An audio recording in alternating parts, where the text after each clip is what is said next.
How do you see where Jeremiah and Jeff are at this point? They both have we don't have a lot in right now, obviously, trying to get an evaluation, but they've got a real strong grasp of what we're doing conceptually. They know their roles. They've got a sense of timing. They're doing really well. Are they sort of, if Zach is sort of the number one in waiting, depending on his injury, are they 2A and 2B? Are they both 2A? Like, how do you? I won't rank them right now. I mean, No. Yeah, we'll get into camp. We're gonna do things. We're gonna do some things differently that will meet the skill sets of maybe one guy better than another guy, and we'll do some other things that meet the skill sets of the other guys. So we just have to see in which direction that goes, and based on the talent around them and how we want to end the season, with our philosophy offensively. Fair to say that both guys will have an opportunity to compete for All whatever. guys will have an opportunity to compete. Yeah. Okay. Yeah. So would Corey. Right. And what have you seen out of Waters? Jake's doing well. I mean, this is really new for him right now. So he's like other guys. He's doing the best he can to absorb everything. I think he's doing a pretty good job with it. And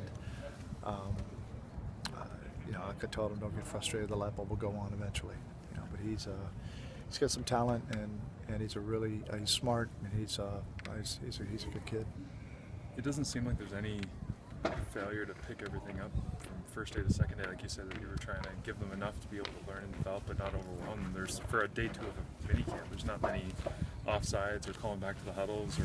No, there's not. No, I think we're executing fairly well. I mean, we're not near where we need to be. We have everybody here, and we have veteran guys that know what we're doing. We can move a little faster, but for what we have in, they're doing a good job.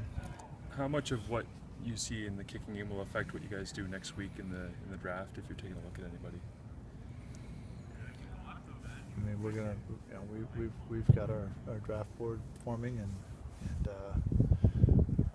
we're gonna bring hopefully some of these guys to camp with us. So I don't know that the draft will affect our decision with these guys.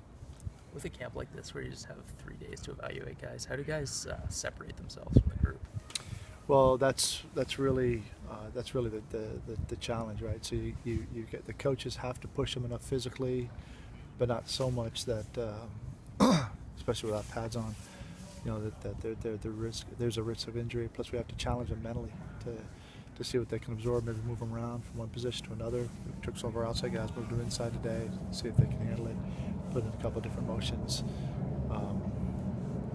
just things of that nature to try to push them mentally a little bit to see how quickly they can absorb things. Because in a short camp in the CFL, which is a very veteran-friendly league, because it's a short camp, they got to learn quickly. Decision to take the pads off midway through the first session. Is there a thought process behind that? Yes, there was. Okay. do you care? Yes. Do you care to explain that thought process? No. Okay. You're trying to balance getting sort of a look at guys' physicalities versus not wearing them out in a short period of situation. And just make sure we're protecting